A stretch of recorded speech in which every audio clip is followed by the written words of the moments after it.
अपने को संभालो। लंका निश्चर निकर निवासा, और वहां विभीषण जैसा महाभागवत हुआ। अगर भक्ति करनी है तो लंका में भी भक्ति कर ली, और अगर भक्ति में ढिलाई रख ली तो धाम में भी नहीं कर पाओगे। यहां भी बहुतायत है, बहुतायत।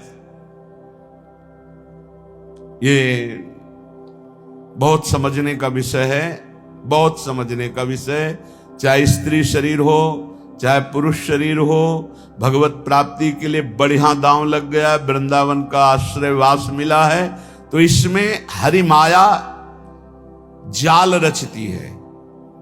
भक्ति में, धाम में, तीर्थों में ऐसा मत समझो कि भक्ति में माया का प्रवेश नहीं हो सकता। नहीं, वो भक्ति बन के आ जाएगी, भक्ति बन के आ जाएगी, सेवा का भाव प्रकट करेगी, भक्त रूप धारण करेगी, क्योंकि जानती है भक्त हैं ऐसे तो फंसेंगे नहीं। तो माया का मतलब क्या है? जादूगरनी।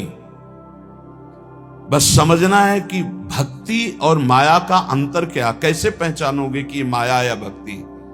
जाके संग कुमति मति उपजय करे भजन में भंग, ये माया है। चाहे वो वृत्ति हो, चाहे वो व्यक्ति हो, चाहे वो वस्तु हो, चाहे स्थान हो। जिस व्यक्ति वस्तु स्थान के संसर्ग से भगवत विस्मरण हो जाए, नियम संयम भ्रष्ट होने लगे, आपका चिंतन टूटने लगे, फौरन पकड़ो वो माया है। वो कोई भी हो, जिसके संग से संयम बने, भजन बनने लगे, नित्य दिनचर्या भागवतिक होने लगे, हमारा जीवन उज्जवल कांतिमय होने लगे, वो भक्ति है। वो चाहे किसी भी रूप में हो, वस्तु, व्यक्ति, स्थान, किसी भी रूप में। इसलिए हरि भक्ति की प्राप्ति के लिए हरि माया से बचना होगा। विवेकवान वैराग्य रूपी अस्त्र से काट के फेंक देता है, और अविवेकी इसी में डूब जाता है। बड़ी कृपा हुई, बहुत बढ़िया, जिंदगी भर तरसे हैं, अब मिल गया है, खान पान भोग सामग्री भोगो और नरक जाओ। योग से भोग और भोग से रोग, पहुंचो नरक। बहुत संभलने का खेल है, बहुत संभलने का। स्पष्ट कह रहे हैं, चाहे आस्ताम दुर्मति कोटिर दुश्चेष्टा कोटिरप्यास्ताम। बहुत ध्यान से सुन लो। तुम्हारी करोड़ों प्रकार की दुर्बुद्धियां रही हैं, करोड़ों प्रकार के दुष्कर्म किए हो, करोड़ों प्रकार से तुम्हारी निंदा हुई है। अब तुम वृंदावन आ गए हो, अब होश में हो जाओ तो तुम्हारे अंदर विराग प्रिया प्रीतम का प्रेम प्रकट हो जाएगा। इसमें बाधा पहुंचाने वाला क्या है? बोले स्त्री नाम निदुष्ट नर के विणमूत्र श्लेष्म पूयाद्य पूर्णे गते पिकरणे।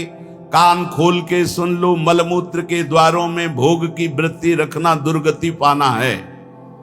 हरिरिति वृंदावन रति विवेक विरतिश्च दुरमुत्किरति। स्त्री रूपा हरिमाया तदुपर मायाति दूरतोपाया। हरिरति हरि भक्ति प्राप्ति की मार्ग में चलने वालों को ये माया हरि भक्ति का रूप रख करके आती है।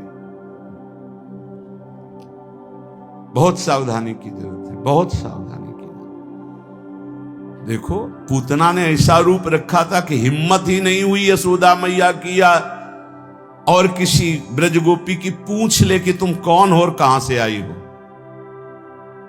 सब लालजू की तरफ ही इशारा करती जाती, क्योंकि इतनी सुंदरी वैभवशाली साक्षात लक्ष्मी जी मानो आ रही, तो बोले अपने प्रीतम से मिलने जा रहे, इशारा कर दी। किसी की हिम्मत नहीं हुई। ऐसे ही जब माया किसी बड़े भक्त को छलती है, जब उत्तम साधक को छलने जाती, तो ऐसा वैसा रूप नहीं कि आप ऐसे रोक सको। हर ज्ञान, हर बात, हर उत्तर। फिर तुम्हारी श्रद्धा, तुम्हारी भक्ति किस कोटि की है? अगर विवेक वैराग्य की तलवार से काट सको तो काट सको, नहीं तो तुम्हें काट के रख देगी। यदि हरि का भरोसा है, अहंकार नहीं किए हो तो बचा लेंगे, अगर अहंकार है तो मुंह भरा गिरोगे। देवर्षि नारद जैसे महाभागवतों को भी परास्त करने की सामर्थ्य ये हरि माया रखती है। शिव विरंचिका मोह को है पुराण, असजिय जान भजी माया पति भगवान।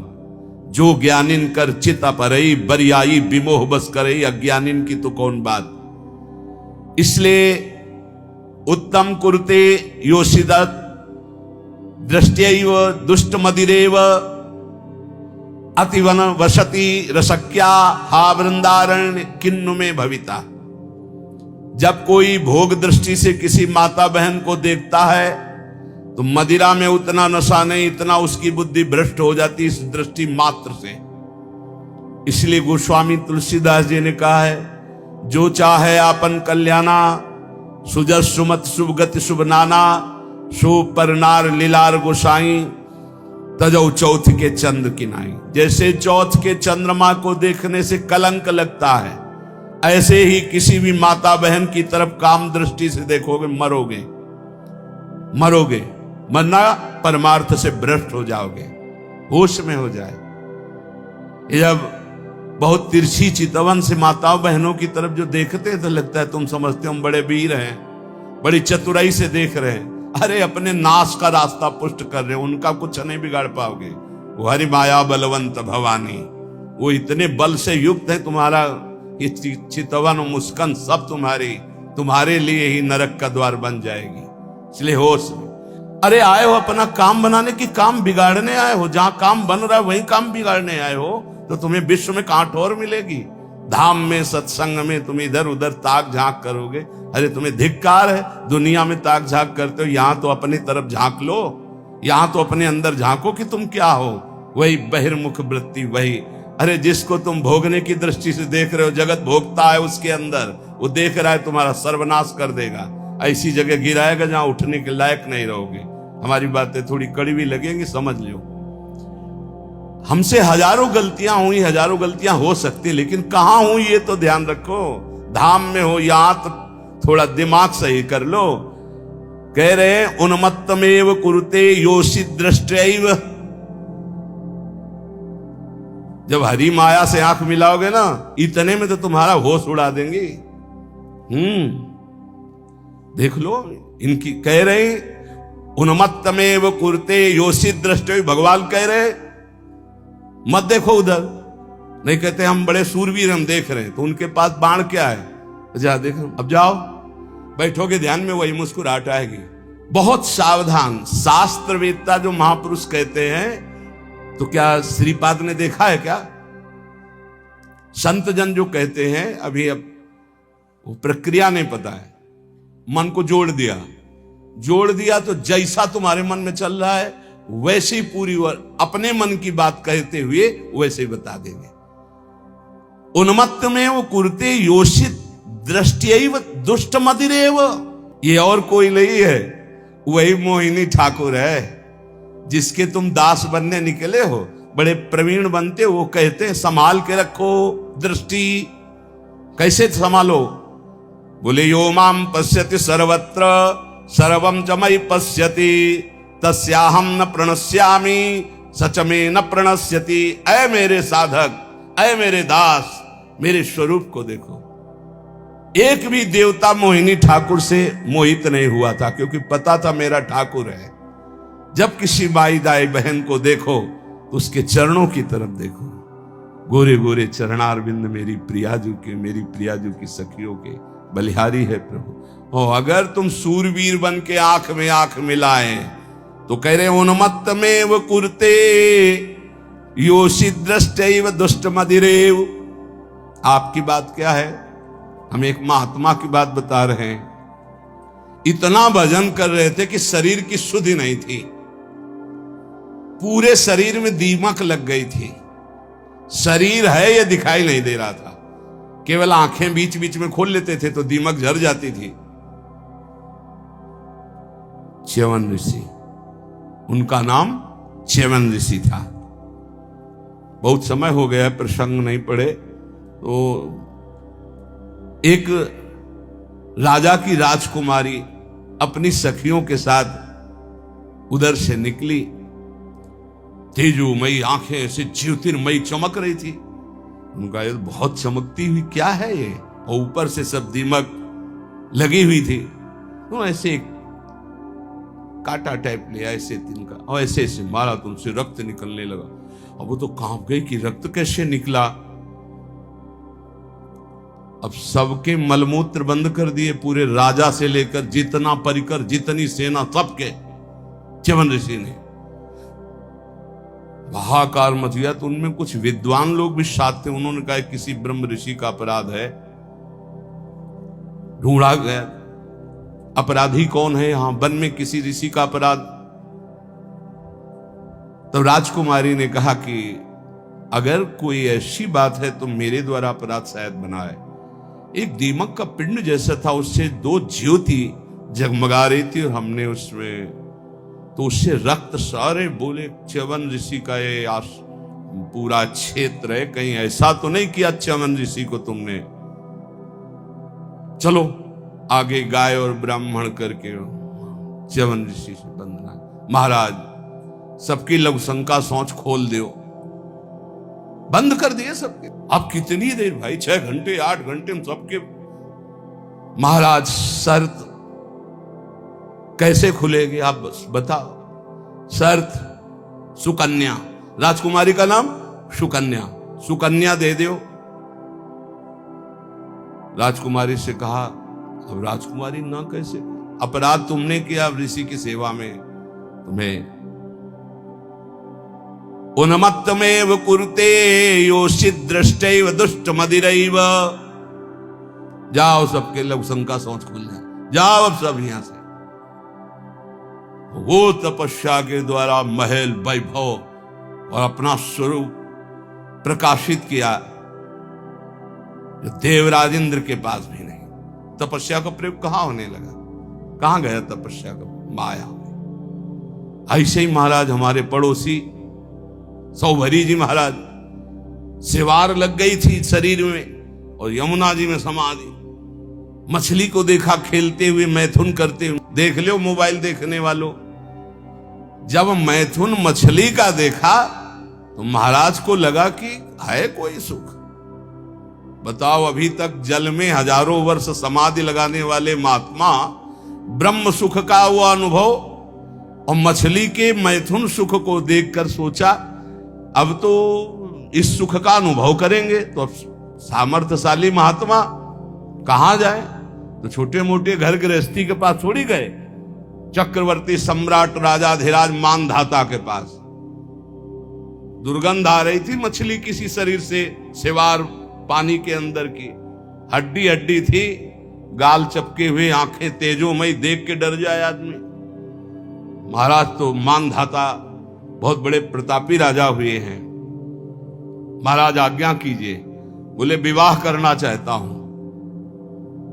बोले आदेश कीजिए, किससे कराए? बोले आपकी राजकुमारी से। 50 कन्या थी। घबरा गए कि ऐसे महात्मा के लिए अगर राजकुमारी समर्पित कर दी तो मतलब राजकुमारी का जीवन क्या होगा, महलों में पल। तो उन्होंने कहा महाराज जो तुम्हें राजकुमारी पसंद हो पसंद कर ले आप उसे, क्योंकि जानते थे ना बोले कि सांप हो तो सांप कौन भोगे, इनको पसंद ही कौन करेगा। बोले महाराज जो तुम्हें पसंद कर ले। तो समझ गए सौभरी जी, तपस्या के द्वारा ऐसा रूप बनाया। मंत्री ने जाके कहा महाराज सौभरी पधार रहे हैं, जो राजकुमारी पसंद करना चाहे पसंद कर ले। जो पधारे तो खुशबू से पूरा महल भर गया, तेजो रूप। 50 ने कहा हम वरण करेंगे। बोले चलो। मानधाता से कहा 50 पुत्रियां तुम्हारी तय। मानधाता के सामने सौभरी ऋषि और उनके सामने दिव्य रूप। मानधाता ने कहा रहेंगी कहां? बोले कल आ जाना यमुना किनारे। ऐसे अमरावती नगर से भी श्रेष्ठ पुरी की रचना की। सेवा खाती घोड़ा रत्न वैभव सब। फिर 50 से 500 हो गए धीरे धीरे। तो जब बैठे थे वो अगल बगल छोरी छोरा खेल रहे थे, तब उनको ध्यान आया इन्हीं से बचने के लिए तो यमुना में समाधि लेते थे। तब उन्होंने एक श्लोक गायन किया, संगम त्यजेत मिथुन व्रतिनाम मुमुक्षु सर्वात्मना न विसजेत बहिरेन्द्रियाणि एकश्चरण रहश्चित्त मनंत से युंजीत तद व्रतिषु साधिषु चेत प्रसंगः। ऐ मोक्ष धर्मावलंबी साधु, कभी किसी जीव को मैथुन करते हुए मत देख लेना न, जिसे हमारी दुर्गति हुई तुम्हारी पक्की हो जाएगी। मोबाइल वाले, क्योंकि ऐसे थोड़े जल्दी सहसा दृष्टि नहीं जाएगी, पर मोबाइल में एकांत में चली जाएगी। सिटकिनी बंद, बोले क्या? बोले हमारा एकांत भजन का समय है। अब सर्च करके जो देख रहे हैं तो वो तुम्हारा सर्वनाश कर देगा। मछली की क्रीड़ा से मेरी ये दुर्गति हो गई। बोले तुम्हारी क्या होगी? इसलिए संगम त्यजेत मिथुनम व्रतिनाम मुमुक्षु। जो मैथुन धर्म से युक्त प्राणी, इनका संग त्याग दो, इनका दृश्य मत देखो, इनका संभाषण मत सुनो। सर्वात्मना न विसजेत बहिरेंद्रियाणि, इंद्रियों को खुला छूट मत दे दो, अंतर्मुख रखो, एकस अकेले रहो। चित्त मनंत से, चित्त को ईश्वर में सदैव लगाओ। अकेले का मतलब आंतरिक वृत्ति से। गुफा में भी प्रपंची बहुत समाज में ही रहता है, और प्रपंच में रहता हुआ साधक भी अकेला रहता है। सदैव चित्त को अपने इष्ट में लगाते रहो, किसी का संग न करो, और संग करो तो किनका? तद व्रतेषु, जो भगवत व्रत धारण करने वाले साधु जन हैं, भक्त जन हैं, उनके बीच में रहो। ये बाढ़ है, इस बाढ़ के अंदर बच जाओगे। साधु समाज की बाढ़ में बहुत बचत होती है। अगर हम गिरने जा रहे हैं तो दूसरा हमें थाम लेगा। इसलिए कह रहे हैं उन्मत्तमेव कुरुते योषि दृष्ट्वैव दुष्ट मदिरेव। दृष्टि मिलाना बंद कर दो, दृष्टैव दुष्ट मदिरेव।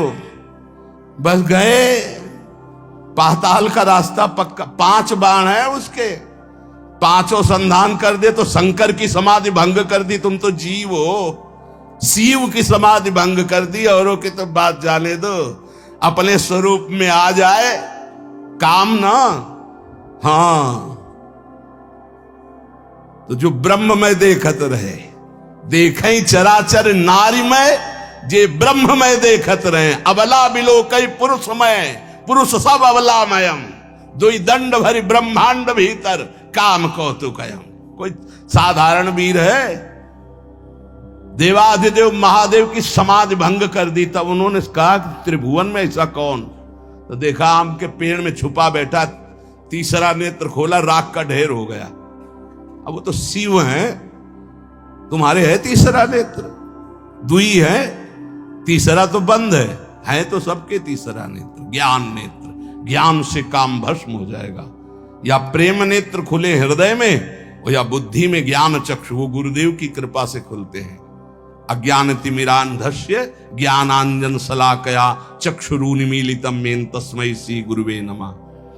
ए भाई, मान लो ऐसे बात करो जब बात करना हो। ये बहुत ही सावधानी की प्रार्थना कर रहा हूं। निज अनुभव ये कहूं खगेसा, पक्का जरा सी भी चूक हुई तो जीवन भर पछताना पड़ेगा। ये ऐसा घाव है, ये ऐसा दलदल है, ये ऐसी फिसलन है, ये ऐसी डूबन है जिससे निकल पाना मुश्किल है। मुस्कुराहट तो जिंदगी की खो जाएगी। जो आनंद की मुस्कुराहट के लिए निकले हो, नष्ट हो जाओगे। इसलिए इसे सौभाग्य मत समझना कि बड़े भाग मानुष तन पावा, वो मिल गया सौभाग्य। ऐसे सिखाता है मन। जिंदगी हो गई, सुख नहीं मिला, हे प्रभु तुम कहां हो? ये तो ढूंढते ढूंढते थक गया, लेकिन अब सुख मिला है। माया बहा ले जाएगी। आओ प्यारे, इधर आओ। कहां? हमारे पाले में आओ। कहां निकले जा रहे हो? हरि की तरफ। इधर आओ। अम्मा अब तो हरि की तरफ जाने दो। अच्छा तो जाओ। अम्मा जननी सम जानहि पर नारी। जाओ जाओ जाओ। अम्मा तो बच गए, और अम्मा के सिवा और कुछ देखा तो मारे जाओगे। सब में मात्र भाव, जैसे अपनी सगी अम्मा को ऐसे देखो, चरणों की तरफ। अतिवन सती रसज्ञा हा वृंदारण्य किन्नु में भविता।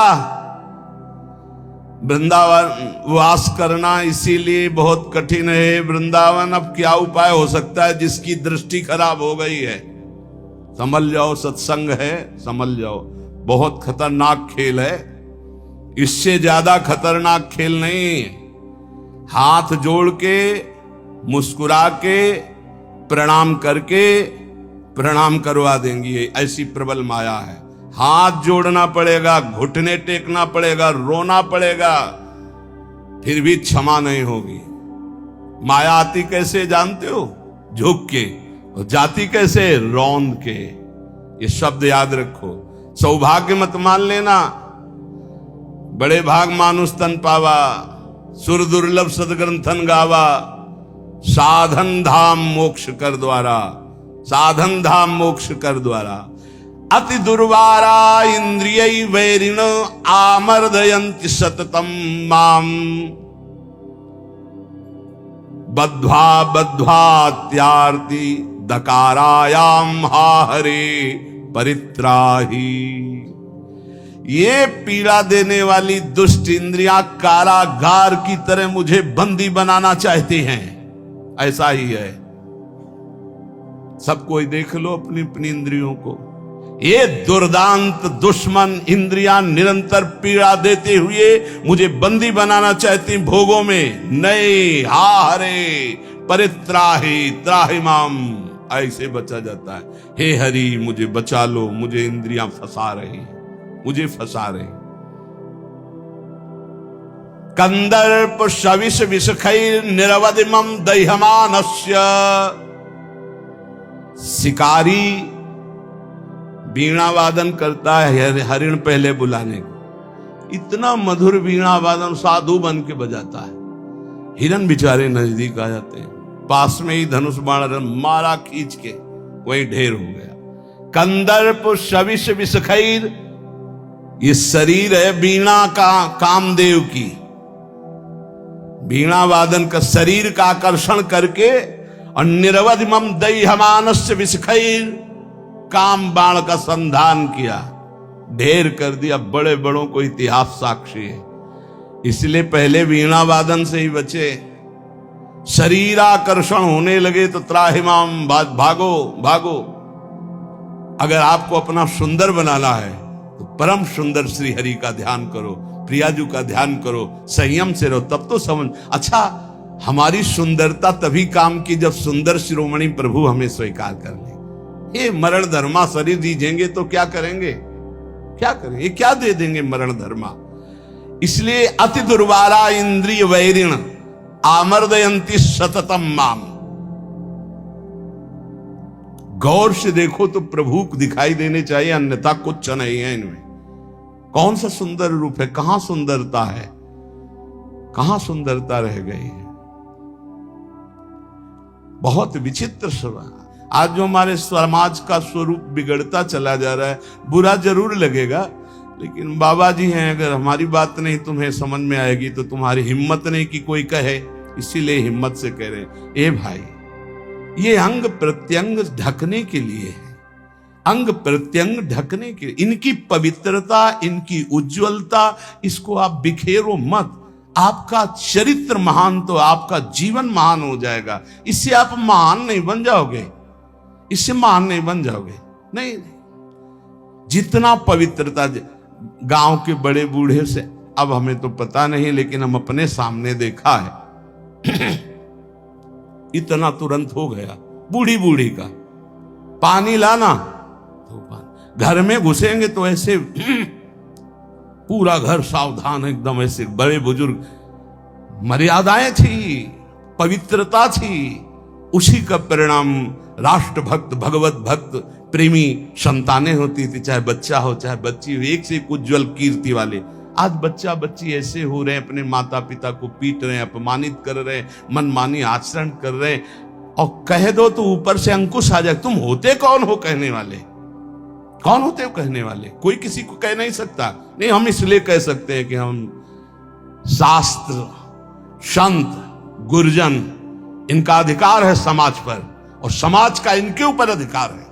अगर हम गलत हैं तो पूरा समाज विरोध कर सकते हो, और अगर तुम गलत हो तो हम पूरे समाज का विरोध कर सकते हैं। धर्म के मार्ग का उपदेश करने वाला धर्मेश, जो धर्म गुरु पर बैठा हुआ या उपदेश करता, अगर गलत है तो पूरा समाज उसका विरोध करने का अधिकार रखती है, और अगर वो समाज को सुधारने के लिए तो पूरे समाज का विरोध करने का अधिकार रखता है। ऐसा नहीं कि 10,000 एक पक्ष में हो गलत मार्ग में, तो वो अकेला ब्रह्म ऋषि 10,000 का विरोध कर सकता है।